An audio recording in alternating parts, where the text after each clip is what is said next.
I finished playing Mr. Perfect and I've just realised something. So I threw this hoodie on to do a different video because, let's face it, I was in my pyjamas. And while I was at it, I was like, you know what? I'm going to do the Play Mr. Perfect video. I started recording and then realisation hit. I'm wearing my team's hoodie, which Mr. Perfect is the he plays for the team. So this is a nice happenstance that was not planned, but now looks like it was planned. And if anybody knows me, you should know I am nowhere near that organised that I would go and have a hoodie specific for a book I've just listened to. I barely am able to remember the character names. There's a reason I'm calling him Mr. Perfect. Anyway, just the usual. But yes, one of the things I loved about it was the fact that he is mentioned as playing for the Giants, and straight away I'm gonna love this guy, because even though the embarrassment of the last couple of years, they are still my team, have been for many years. Actually, I think we might be on 20 years now. Where was that time gone? Like, I don't even know. But I was just like, it pulled my house up with happiness. So yes, this book. So he falls first. He is very much has a reputation as being a playboy, of being, you know, we're just gonna do what we want, who we want. And so we have Clay Braden, who, like I say, football player. They've just lost the playoff game. At least they got to the fucking playoffs. Anyway, we won't talk about that. Unhingedness. And he is with a bunch of friends. They're in Paris, and Pepper is there. Pepper is the female in STEM. We love to see it.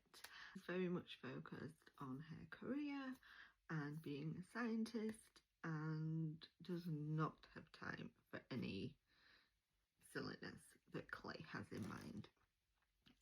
So he is like, everybody's paired up, let's spend some time together. And she's like, well, it might be okay to have a little bit of a fling.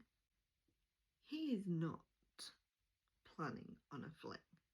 For him, this is endgame. It is the Super Bowl.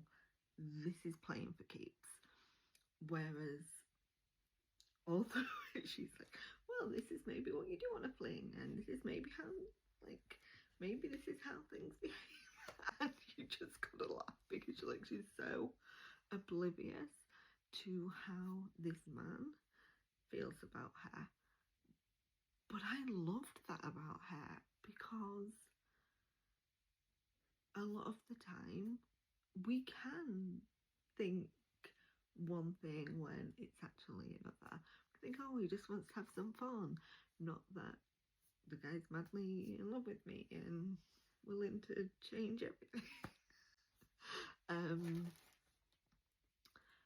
I really loved their interactions. I loved the fact that we got to see her come out of her shell a little bit more. We find out why she is very anti anything, and the responsibility that she feels due to something that happened when she was much younger. And we see a little bit of jealousy from Clay, and he turns up and he's like, I'm here.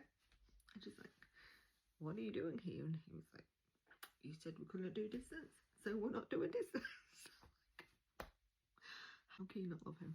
This is first person, which I know isn't the norm for Melissa Foster. I love first person, and I thought this worked really well as first person. The narration was absolutely fantastic.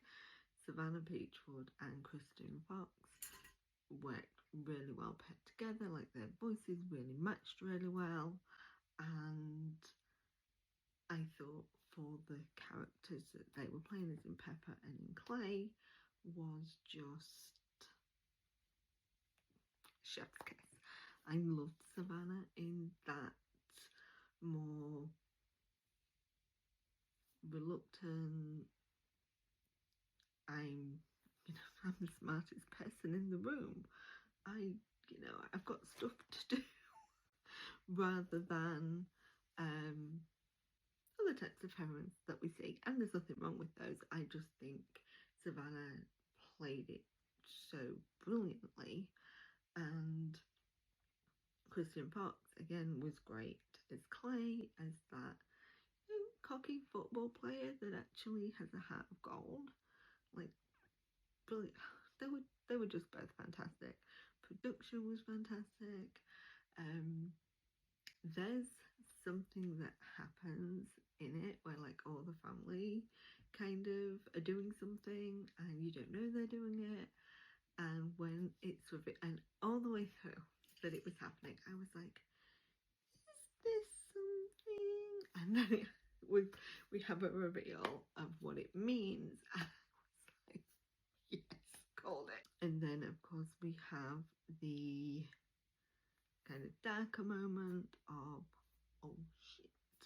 And I love that it wasn't dragged out. It was very much like, let me explain, I'm explaining, she accepted the explanation. Like, it was like bam bam bam. There was no like, we're gonna drag this out for the sake of dragging it out. And I think that for me, when it comes to third act breakups, and what I'm not anti third act breakup, and I think there is a purpose, as long as that purpose makes sense to the story and isn't dragged out for just because we need to drag it out. And so I loved that this was very much like, nope, he was so head over heels. So once I have her, I am not letting her go. Like, I have her, why would I give this up? That you 100% could envision him not letting a misunderstanding change the trajectory of their relationship. So I really love this one. I think you should go check it out. Yeah, go check it out. I'll be honest, I am hoping that what happens in real life, because we could do with some good luck. Just saying.